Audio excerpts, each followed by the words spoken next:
സാറേ ദേ ആ സാറന്മാര്.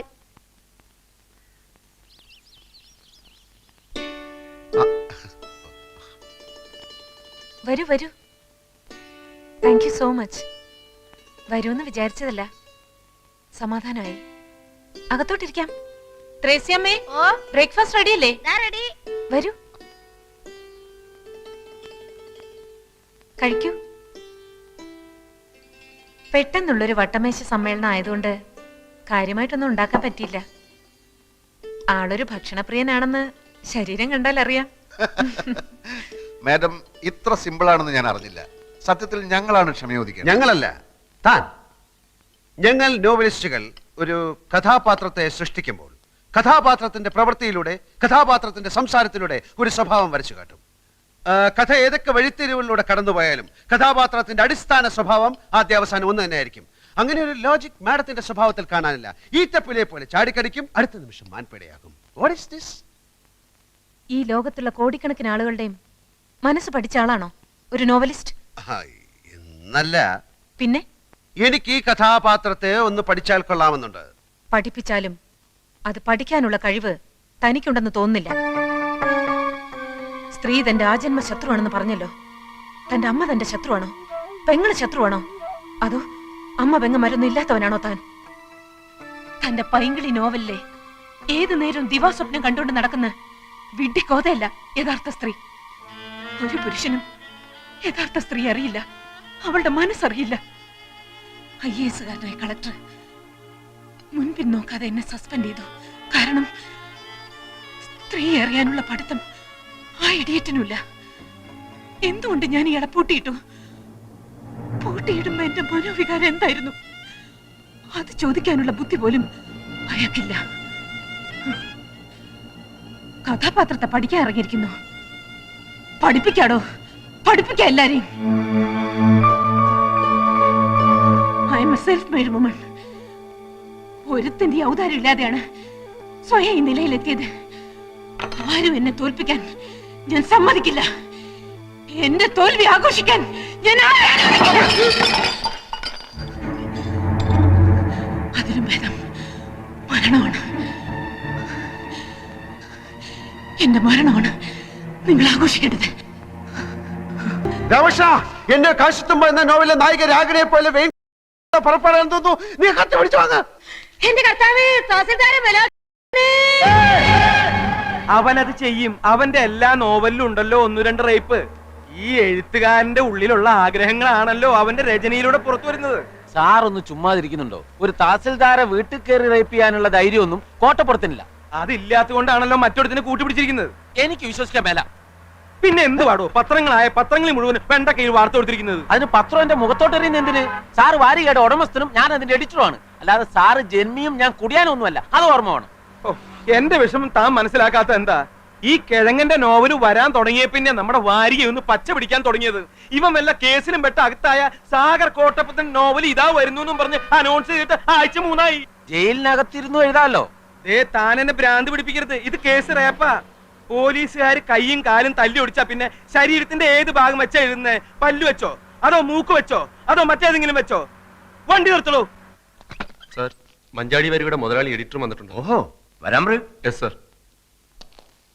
ഭരണകക്ഷിക്ക് പാദസേവ ചെയ്യാനൊന്നുമില്ലടോ ഞാൻ പത്രം നടത്തണേ. ഞാനിപ്പോ പോലീസ് സ്റ്റേഷനിൽ നിന്നാ. ലോക്കപ്പിലൊന്നും അല്ലടോ. സാർ ഇരിക്കണം. ഞാൻ മഞ്ചാടിയുടെ ഒരു സ്ഥിരം വായനക്കാരനാ. ആണോ?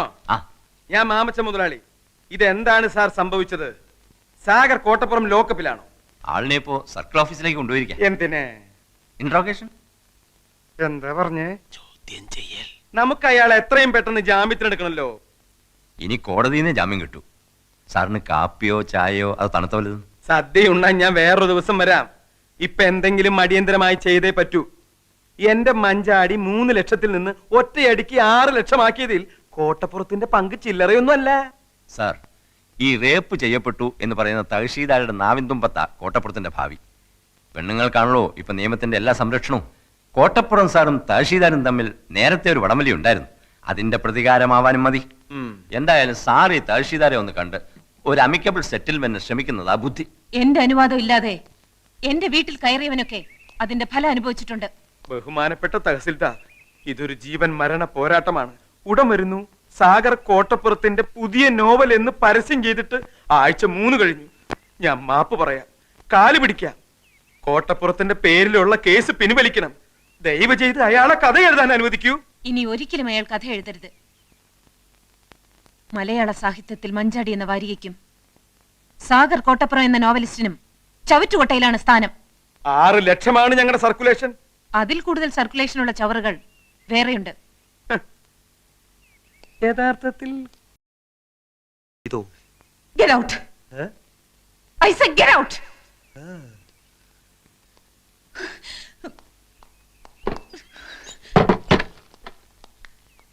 ഇവളെ ഒരു തവണയല്ല പല ഒരു 10-50 കൊടുക്കാന്ന് പറ. എന്തിനു റേപ്പ് ചെയ്യാനാ? അതിനല്ല കേസി നൂരാൻ. എടോ, അക്കാര്യത്തിലേക്ക് കടക്കാൻ അവൾ അതിന് നിന്ന് തരണ്ടേ? പണം കൊടുക്കാൻ ആദ്യമേ പറയേണ്ടതായിരുന്നു. സാർ ഒന്നുകൂടി ഒന്ന് ശ്രമിക്കും. വേണ്ട. വേണം. വേണ വേണം.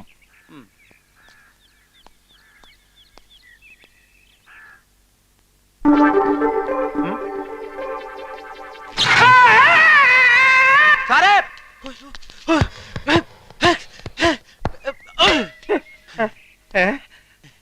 പവർ കെട്ട സമയത്ത് വരാം.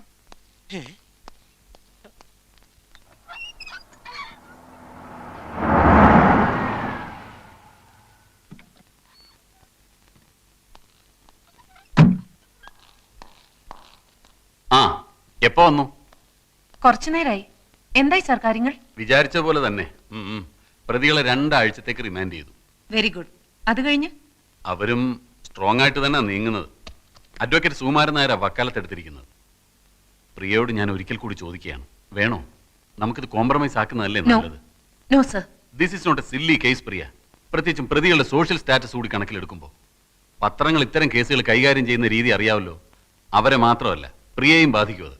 എന്നെ പറ്റി എന്തെഴുതിയാലും പറഞ്ഞാലും എനിക്കിപ്പോ അതൊരു പ്രശ്നമല്ല. I am already prepared to face the consequences. Okay, leave it. പ്രതികൾ പ്രിയയുടെ വീട്ടിൽ വന്നതും ദേഹത്ത് തൊട്ടതുമൊക്കെ പ്രൂവ് ചെയ്യാൻ എളുപ്പമാണ്. പ്രിയയുടെ മൊഴി മാത്രം മതി അതിന്. അങ്ങനെ വന്നാൽ 511 റേപ്പ് അറ്റംപ്റ്റ്, 7 വർഷം വരെ റിഗറസ് ഇംപ്രിസൺമെന്റാ. ഈ കേസിൽ പരിഗണിക്കില്ലെങ്കിലും ചെറിയൊരു വീഴ്ച നമ്മുടെ ഭാഗത്തുമില്ലേ? ഐ മീൻ, പ്രിയ ക്ഷണിച്ചിട്ടാണ് അവർ പ്രിയയുടെ വീട്ടിൽ വന്നത്. So what? അതല്ല, എന്തിനു വേണ്ടിയാണ് ഊതിപ്പെരുപ്പിച്ച് ഇങ്ങനൊരു കേസ് ഫ്രെയിം ചെയ്യുന്നത്? അങ്ങനെ ഒരു ചോദ്യം ചോദിക്കേണ്ടത് എന്റെ അഡ്വക്കേറ്റ് അല്ല. പ്രിയ എന്നെ വെറും ഒരു അഡ്വക്കേറ്റ് ആയിട്ടാണോ കാണുന്നത്? ഈ കേസിൽ അങ്ങനെ കാണാനാണ് എനിക്കിഷ്ടം. അവറ്റകൾ എന്നെ എന്തുമാത്രം ഹരാസ് ചെയ്തെന്ന് സാറിനറിയില്ല. ഇനിയൊരു തോൽവി എനിക്ക് വയ്യ. സാർ അവർക്ക് മാക്സിമം ശിക്ഷ വാങ്ങിച്ചു കൊടുക്കാൻ എന്റെ കൂടെ നിൽക്കില്ലേ? ഇല്ലെന്ന് ഞാൻ പറഞ്ഞില്ലല്ലോ. അത് മതി. ദാ, കാപ്പി കുടിക്ക്. വേണ്ട സർ. ആ, എന്റെ സസ്പെൻഷൻ കഴിഞ്ഞു. നാളെ വീണ്ടും ജോയിൻ ചെയ്യും. ഗുഡ്. ഞാൻ വിളിക്കാം. ഇനി നമ്മൾ എന്താ ചെയ്യേണ്ടത്? തൽക്കാലം ഒന്നുമില്ല. ബെയിൽ പെറ്റീഷന്റെ ആർഗ്യുമെന്റ് കഴിയട്ടെ. ഓക്കെ സർ, വരട്ടെ. ശരി.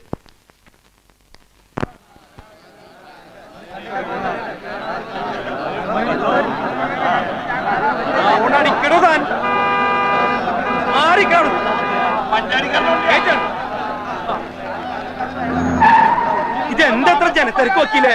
തഹസിൽദാർ ബലാത്സംഗ കേസിലെ പ്രതികളെ കാണാനുള്ള തിരക്കാവൂ. കർത്താവേ, കോട്ടപ്പുറത്തിന് എല്ലാവരും കൂടി കൈകാര്യം ചെയ്യാവോ? ഏയ്, പോലീസുകാരുണ്ടാവല്ലോ കൂടെ. ഉവ്വല്ലേ, എന്നാ ഇറങ്ങ്.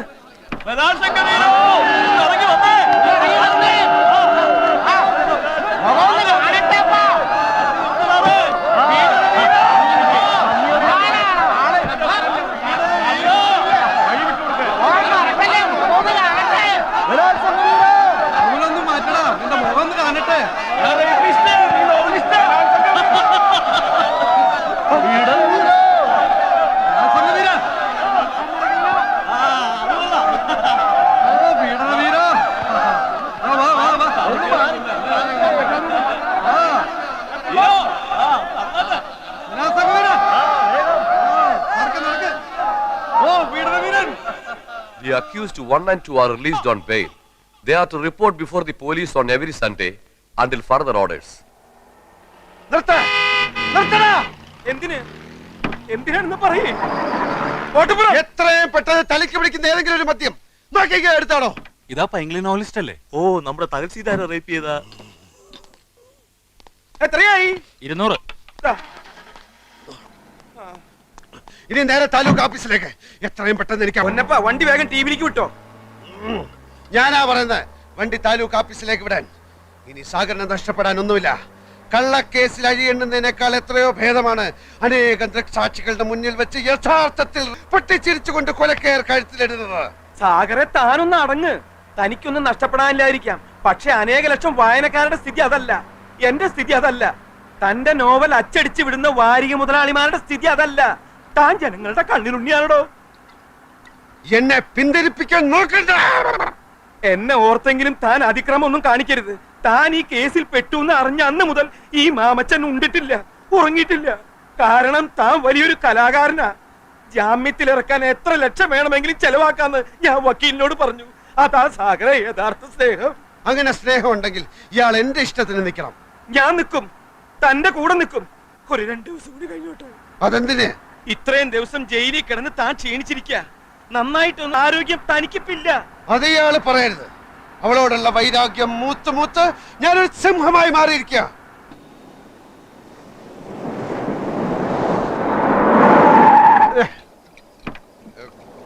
ഇതെവിടാ സ്ഥലം? ഇത് ടിബിയാ. അപ്പൊ താലൂക്ക് ഓഫീസ്? ഒന്ന് ഇറങ്ങ് സാഗറെ.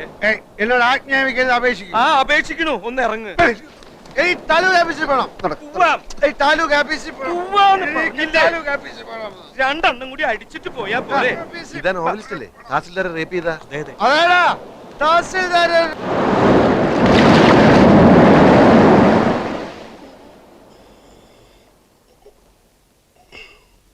നമസ്കാരം. ഇതെവിടാ സ്ഥലം? നമ്മളിപ്പോ ടിവിയില് VIP മുറിയില. ഇത് സാക്ഷി, മറുനാട്, മലയാളക്കര, വാരികയുടെ ആളുകളല്ലേ? എന്താ എല്ലാരും കൂടെ? മരുപ്പച്ച തേടിയുടെ 9ാം അധ്യായം ചാക്യാർകൂത്തിന്റെ ക്ലൈമാക്സ് നാളെ കമ്പോസ് ചെയ്തില്ലെങ്കിൽ കമ്പോസ്റ്റ് ചെയ്തില്ലെങ്കിൽ അധ്യായം മുടങ്ങും. പാതി വഴിക്കും നോവൽ അവസാനിക്കും. അവസാനിക്കട്ടെ. സാഗർ കോട്ടപ്പുറം എന്ന നോവലിസ്റ്റ് മരിച്ചു പോയതിനാൽ നോവൽ നിർത്തുന്നു പരസ്യം ചെയ്തോളൂ. അതേടോ, സാഗർ കോട്ടപ്പുറം എന്ന നോവലിസ്റ്റ് മരിച്ചു. ഇപ്പൊ ഈ നിൽക്കുന്ന അയാളുടെ പ്രേതമാണ് ഇവിടുത്തെ തഹസിൽദാരുടെ രക്തം കുടിക്കാൻ വന്ന പ്രേതം. ഇറങ്ങണ പറയുന്നത്. ഇറങ്ങണല്ല.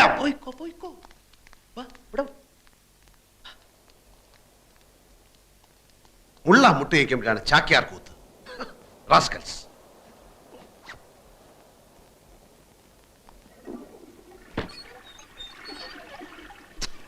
ഇയാളെന്താ പോവാത്ത? അവന്മാരെ ഇറക്കി വിട്ടത് നന്നായി. കേരളത്തിന്റെ പ്രിയപ്പെട്ട നോവലിസ്റ്റ് അകത്തായപ്പോ അയാളെ ജാമ്യത്തിലെടുക്കാൻ ഒരുത്തനും വന്നില്ല. നന്ദിയില്ലാത്ത വർഗം. ഞാൻ ഒരുത്തിനോട് അപേക്ഷിച്ചിട്ടില്ല എന്നെ ജാമ്യത്തിലിറക്കാൻ. അപേക്ഷിക്കാതെ വരുന്നവനാണ് യഥാർത്ഥ സ്നേഹിതൻ. അല്ല, കൂട്ടത്തിൽ ഏറ്റവും കൂടുതൽ കള്ള കണ്ണുള്ളവനാണ് താൻ. കത്തുന്ന പുരയിൽ ഈർക്കിൽ വലിച്ചുരുന്നവൻ. ഞാനെന്ന മനുഷ്യനെ താൻ കാണുന്നില്ല. തനിക്ക് വേണ്ടത് നോവലിസ്റ്റിനെയാണ്. തന്റെ തൊലിഞ്ഞ വാരികയിൽ നോവൽ എഴുതാമെന്ന് ഏറ്റ വിറ്റയായ നോവലിസ്റ്റിനെ. എനിക്ക് മനസ്സിലുണ്ടോ?